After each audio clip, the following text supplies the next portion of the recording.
उन जन्मों के पाप सर्वथा नष्ट हो जाते हैं और पुण्यों का महाराज जी उदय हो जाता है। जब जन्म जन्मांतर के पुण्यों का उदय होता है तब जीव को भगवान के धाम की प्राप्ति होती है। और जब करोड़ों जन्मों का पुण्य जागृत होता है तब जीव मात्र को, प्राणी मात्र को भगवान की कथा, भगवान के नित्य धाम में श्रवण करने का अवसर प्राप्त होता है। ऐसा स्कंद महापुराण में महाराज जी संकेत किया गया है। बोल भक्त वत्सल भगवान की जय। हमारे सनातन धर्म में प्रमुखतः 4 धाम की महिमा कही गई है। महाराज जी सभी लोग 4 धाम जाना चाहते हैं, परंतु कोई कहता है कि अब तो वृद्ध हो गए, अब अकेले कैसे जाएं। कोई कहता है भैया हमारे पास धन भी है, शरीर भी है कि हम भगवान का दर्शन करने के लिए जा सकें, परंतु हमारे पास समय नहीं है महाराज जी है। और कई लोग ऐसे होते हैं जिनके पास समय भी होता है, आयु भी होती है, अवस्था भी होती है, परंतु धन नहीं होता महाराज। तो ऐसे निर्धनों का तो महाराज हमारा जगन्नाथ बाबा ही है। जिसका कोई नहीं उसका भगवान जगन्नाथ है महाराज। प्रभु जगत के नाथ हैं, जगन्नाथ हैं, जगदीश हैं। सुंदर भाव महाराज। हमारे सनातन धर्म में प्रमुख 4 धाम कहे गए हैं। कौन कौन से धाम कहे गए हैं? 4 धाम। अरे बोलो तो सही, भोजन नहीं मिला लगता है। हाँ, जगन्नाथ धाम, रामेश्वरम धाम, द्वारिका धाम और बद्रिकाश्रम धाम।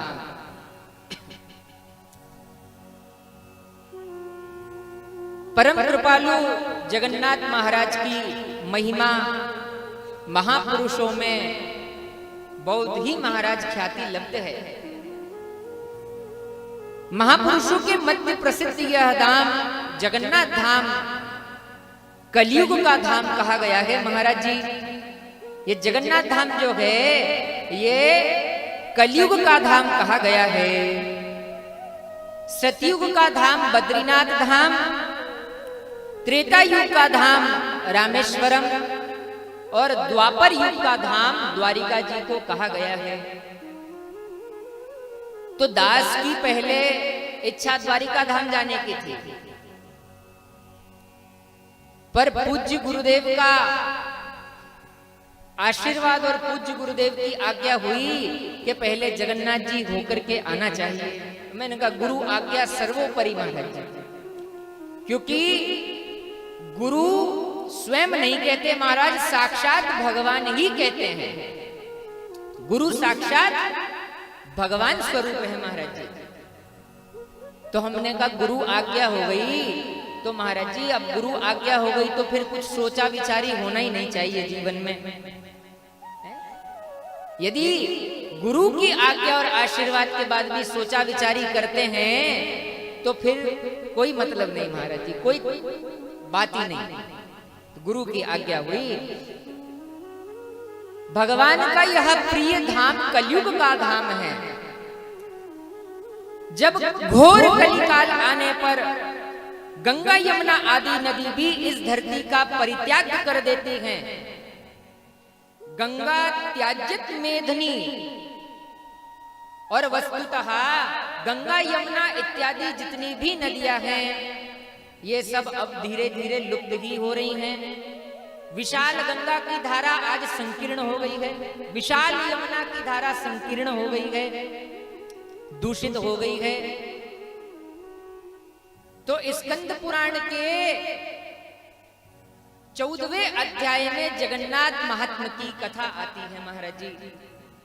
और पद्म पुराण में भी है, पद्म पुराण में भी आती है।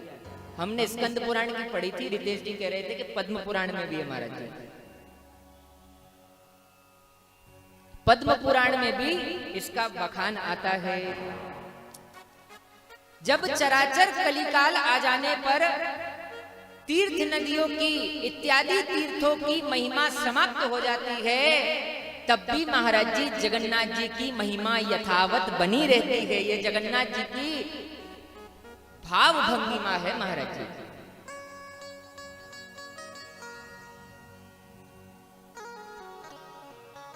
आचार्य चरण का भाव कहता है, जब घोर कलिकाल आएगा तो जितने भी देव प्रतिमाएं हैं, समस्त देव प्रतिमाओं में से देवत्व का समापन हो जाएगा, देवत्व नष्ट हो जाएगा।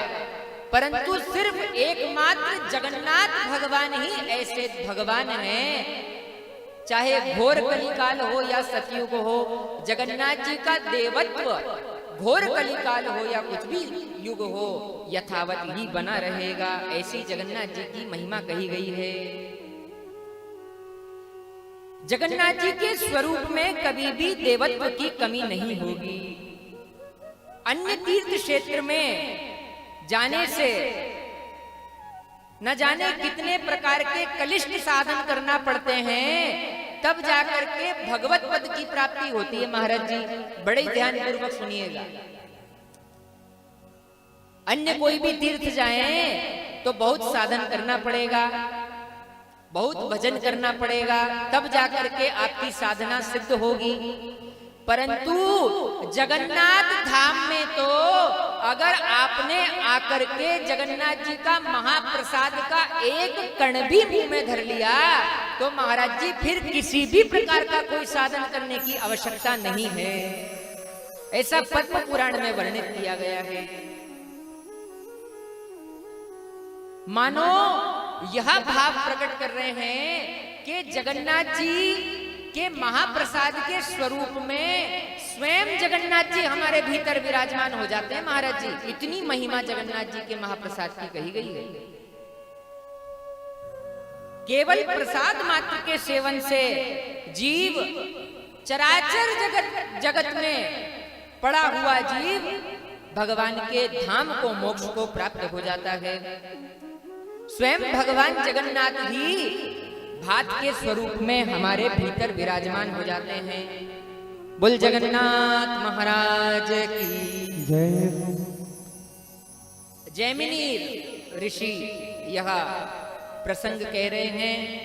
तो अब जैमिनी जी ने व्यास जी महाराज इनके गुरु हैं जैमिनी जी के, तो जैमिनी जी ने पूछा, तीर्थ श्रेष्ठम इति प्रोक्तम यद्वया पुरुषोत्तमम तन्महात्म्यम गुरु ब्रूहि यदि ते मय्य अनुग्रह।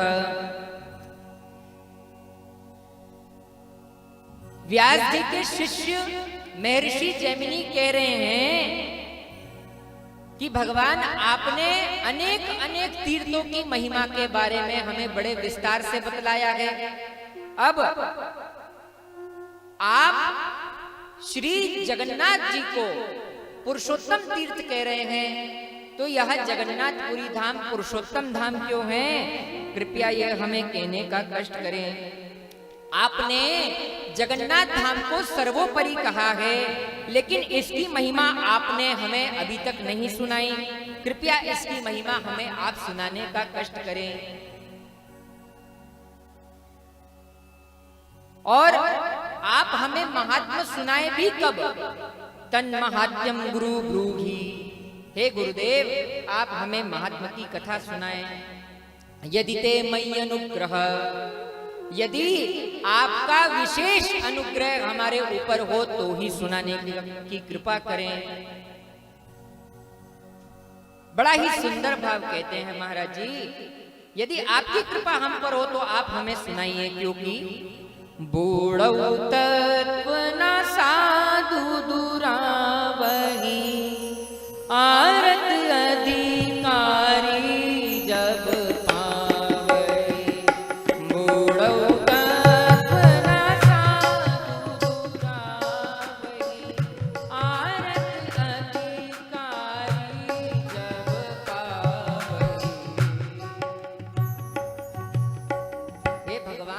हमें इस पुरुषोत्तम तीर्थ क्यों कहा जाता है, यह बताने की कृपा करें। व्यास उवाच, व्यास जी कह रहे हैं, पुरुषोत्तमस्य महात्म्यम समाश्रेण शृणो द्विजो। हे जैमिनी ऋषि, आप समास क्रम से हम आपको जगन्नाथ जी के महात्म्य के बारे में बताते हैं। ध्यान पूर्वक सुनिए। जैमिनी ऋषि ने कहा, गुरुदेव समास क्रम से क्यों, आप तो व्यास क्रम से सुनाइए, आप तो व्यास जी हैं, समास क्रम से क्यों? हमारे पास कोई समय की कमी नहीं है महाराज जी, आप अच्छे से सुनाइए। ऐसा भाव प्रकट किया।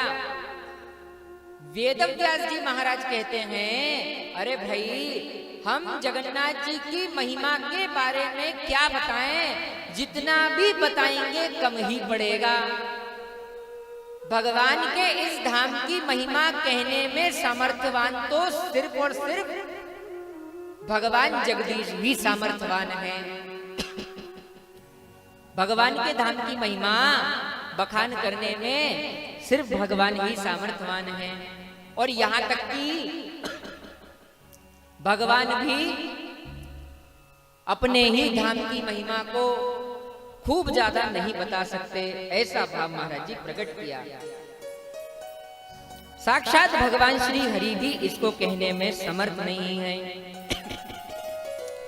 लेकिन समर्थ होने के बाद भी वह इस महात्मा को संपूर्ण रूप से नहीं कह सकते। ऐसी पुरुषोत्तम पुरी जगन्नाथपुरी की महिमा है।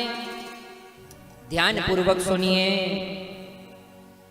खारे समुद्र के तट पर श्री पुरुषोत्तम नामक पुरी है। हे ब्राह्मण श्रेष्ठ, यह स्वर्ग का अर्थ है, केवल स्वर्ग नहीं है। ये भगवान का धाम जगन्नाथ धाम साक्षात स्वर्ग स्वरूप है।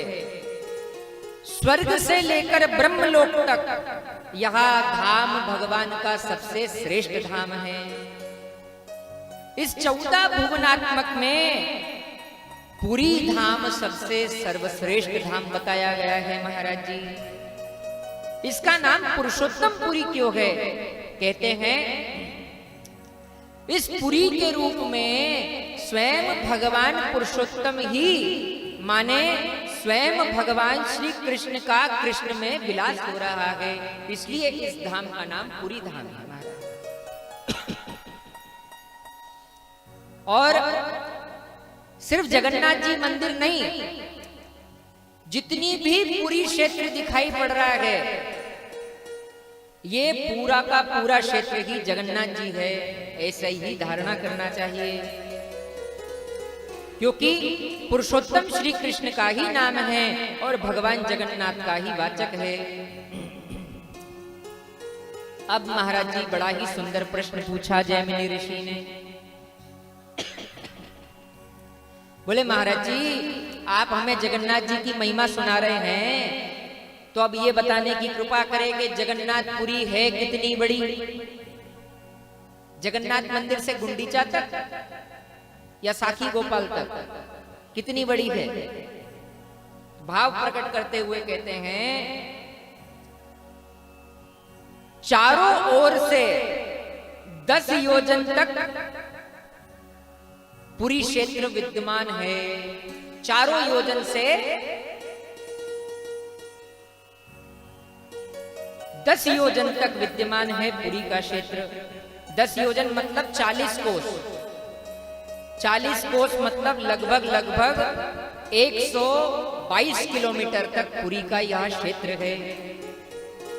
122 किलोमीटर मतलब भुवनेश्वर भी पुरी क्षेत्र में ही आता है, और भुवनेश्वर से पहले कटक, यानी कि कटक में जैसे ही हम प्रवेश करते हैं वहीं से पुरी क्षेत्र लग जाता है। 128 किलोमीटर तक पुरी क्षेत्र कहा गया है। कटक से भी आगे यह क्षेत्र लग जाता है। अब इस पुरी में रहने वाले लोग कैसे होते हैं ये भी सुनिए। व्यास जी कह रहे हैं, इस 10 योजन में रहने वाले जो लोग हैं वह कैसे हैं? बताते हैं कि देवता भी जब ऊपर से इस 10 योजन में रह रहे लोगों का दर्शन करते हैं तो देवताओं को सारे लोग चतुर्भुज दिखाई पड़ते हैं, 4 हाथ वाले दिखाई पड़ते हैं महाराज जी। देवता भी जब दर्शन करते हैं तो पुरी क्षेत्र में आते ही प्रत्येक व्यक्ति चतुर्भुज भगवान नारायण का स्वरूप हो जाता है, ऐसा लिखा हुआ है। यहां पर हम सब बैठे हैं ना, सबकी 4-4 भुजाएं हैं, अभी दिखेगी नहीं परंतु 4-4 भुजाएं हैं सबकी।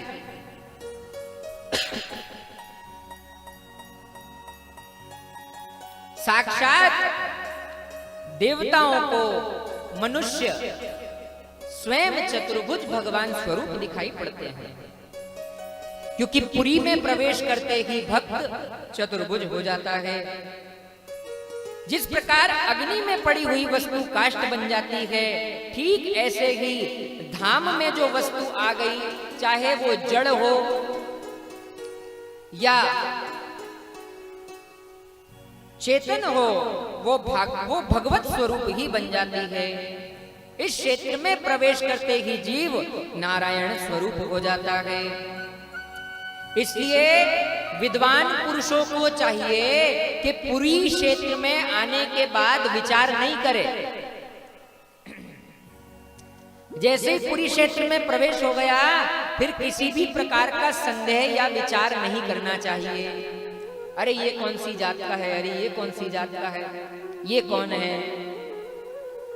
भगवान के धाम में महाराज जी सभी एक समान हो जाते हैं। जगन्नाथ में आकर के, जगन्नाथ जी के मंदिर में प्रतिदिन कम से कम 5 लाख लोग महाप्रसाद को ग्रहण करते हैं प्रतिदिन। और महाराज जी वहां पर प्रत्येक व्यक्ति को भगवान जगन्नाथ जी के उस दिव्य महाप्रसाद को प्रदान किया जाता है समानता के भाव से। ऐसा नहीं कि कोई करोड़पति आया या कोई आया तो उसको अलग सोने की पत्तल में दे दिया। अभी 5-1 दिन पहले की बात है, राष्ट्रपति जी भी पधारी थी यहाँ पर, द्रौपदी मुर्मू जी, तो उन्होंने भी जगन्नाथ जी का महाप्रसाद पत्तल पर ही ग्रहण किया, जबकि उनके लिए तो बहुत सारी व्यवस्था होती है। पर जगन्नाथ जी के धाम में आकर के बड़े से बड़ा व्यक्ति भी छोटा हो जाता है महाराज जी। विद्वान पुरुष को चाहिए कि यहाँ पर विचार ना करे। साधकों को भगवान की बलवती माया को जीतने में कई जन्म लग सकते हैं। मम माया दुरत्यया, किंतु वैष्णव केवल भगवत प्रसाद का समादर करके भगवान की अजय दुर्जय माया को जीत लेता है।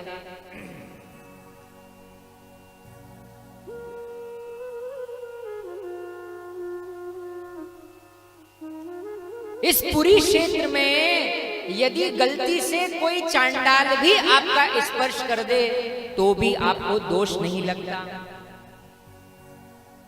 इतनी महिमा महाराज। कोई चांडाल भी यदि स्पर्श कर दे तो उसका भी कोई दोष नहीं लगता, क्योंकि वो स्वयं भी चतुर्भुज भगवान नारायण स्वरूप हो जाता है। यहाँ का जो चांडाल है महाराज, वह भी साक्षात भगवान विष्णु का ही स्वरूप है। भाव प्रकट करते हुए पूछ रहे हैं कि जगन्नाथ जी की रसोई कौन बनाता है, हमें ये भी बताइए गुरुदेव। भाव प्रकट करते हुए कहते हैं, तत्रान पाचिका लक्ष्मी ही स्वयं भोक्ता जनार्दनः। साक्षात श्री जी ही, साक्षात लक्ष्मी जी ही अन्न पाचिका है महाराज। साक्षात लक्ष्मी जी ही जगन्नाथ जी का भोग महाप्रसाद बनाती हैं और भगवान को पवाती हैं। जगन्नाथ जी के मंदिर में जो भोजन बनाने वाले होते हैं वो स्वयं को लक्ष्मी जी ही मानते हैं, लक्ष्मी जी का स्वरूप मानते हैं। जैसे ही जगन्नाथ जी की रसोई में प्रवेश किया वो भूल जाते हैं कि मैं कौन हूं, सामने वाला व्यक्ति कौन है। सब कहते हैं हम इस भावना से भोजन कराते हैं जैसे कि लक्ष्मी जी भोजन बना रही हैं और जगन्नाथ जी भगवान उस भोजन को ग्रहण करेंगे।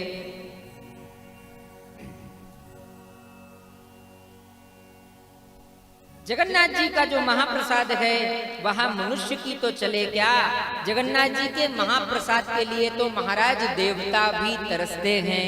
ऐसा भी कहा गया है, देवता भी तरसते हैं कि एक बार जगन्नाथ जी का महाप्रसाद मिल जाए तो महाराज आनंद हो जाए। संसार में सबसे दुर्लभ वस्तु क्या है, भगवान को लगा हुआ संपूर्ण प्रसाद फिर ग्रहण करना सबसे पवित्र वस्तु है। अब महाराज एक और बात, जगन्नाथ जी में जब ठाकुर जी को भोग धराया जाता है ना, तो ऐसा नहीं जैसे हम लोग करते हैं कि ठाकुर जी को भोग धराना है, अच्छा चलो भोग बन गया, एक थाली में लगा लाओ भोग और ला करके ठाकुर जी के सामने रख दो। जगन्नाथ जी के रसोई में जितना भी महाप्रसाद बनता है वो पूरा का पूरा महाप्रसाद जगन्नाथ जी के सामने जाता है और जगन्नाथ जी स्वयं भोक्ता जनार्दन, जगन्नाथ जी स्वयं पूरे महाप्रसाद को भोग लगाते हैं महाराज जी। जितना बन जाए, जब पूरा बन जाए तो पूरा का पूरा ले जा करके ही भगवान के सामने रखना चाहिए, और ऐसा नहीं हो सके तो जो भी रसोई सिद्ध हुई हो उस रसोई का भोजन भोग लगाने के बाद में ठाकुर जी को संपूर्ण रसोई में जो आपने सिद्ध करी है उस रसोई में मिला देना चाहिए। जिस प्रकार गंगा जल सदैव पवित्र रहता है, ठीक उसी प्रकार महाप्रसाद भी सदैव पवित्र ही रहता है। जगन्नाथ जी का महाप्रसाद किस किस ने लिया है अभी की नहीं पूछ रहे, पहले। हाँ, तो जिसने लिया गए उनको पता होगा लाल पोटली में जगन्नाथ जी का निर्माल्य भी मिलता है। तो ये निर्माल्य क्या होता है? जगन्नाथ जी को जब भोग लगाने जाते हैं तो पात्र से चावल के जो कण नीचे गिर जाते हैं पृथ्वी पर, उसको बटोर लिया जाता है। बटोर कर उसको झाड़ कर बुहार कर सुखा दिया जाता है और पोटली में भर करके वैष्णवों के लिए रख दिया जाता है। जगन्नाथ जी के निर्माल्य की महाराज बहुत बड़ी भारी महिमा कही गई है। जो जीव प्रतिदिन प्रातः स्नान के बाद जगन्नाथ जी का निर्माल्य रहता है, उसका तत्काल प्रभाव से महाराज मोक्ष हो जाता है। इतनी बड़ी भारी महिमा महाराज जी जगन्नाथ जी के निर्माल्य की कही गई। हमने अभी स्कंद महापुराण में पढ़ा, जगन्नाथ महात्मा पढ़ रहे थे, उसमें आया कि जगन्नाथ जी के निर्माल्य को जो व्यक्ति प्रतिदिन ग्रहण करता है महाराज, उसका मोक्ष निश्चित ही हो जाता है।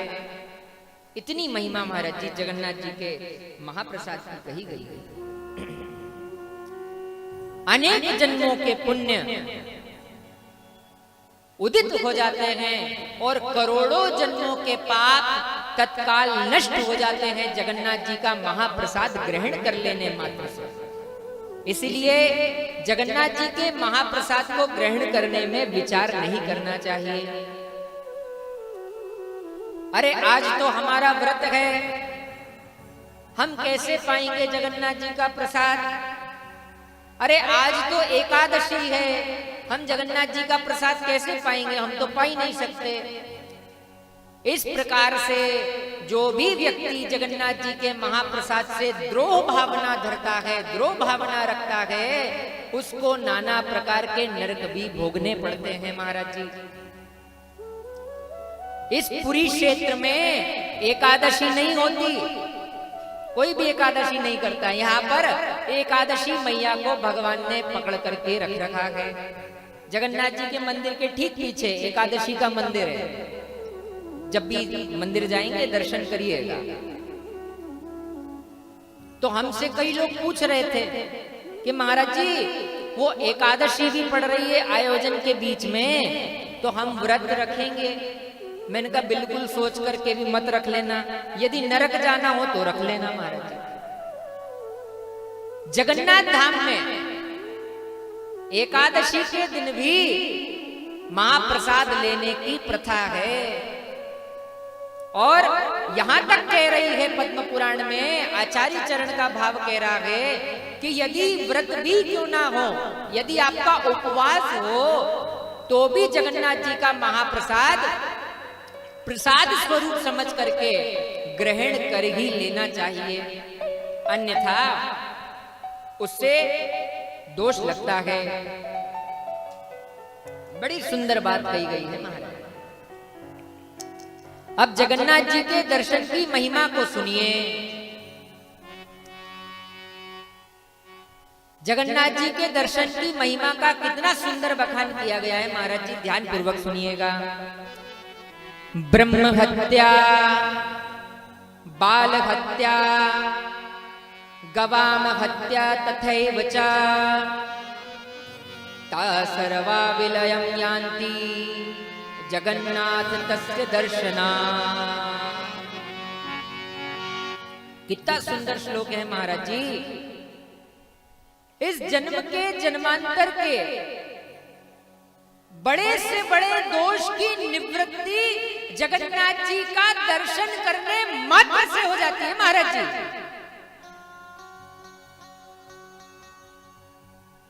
कौन कौन से दोष?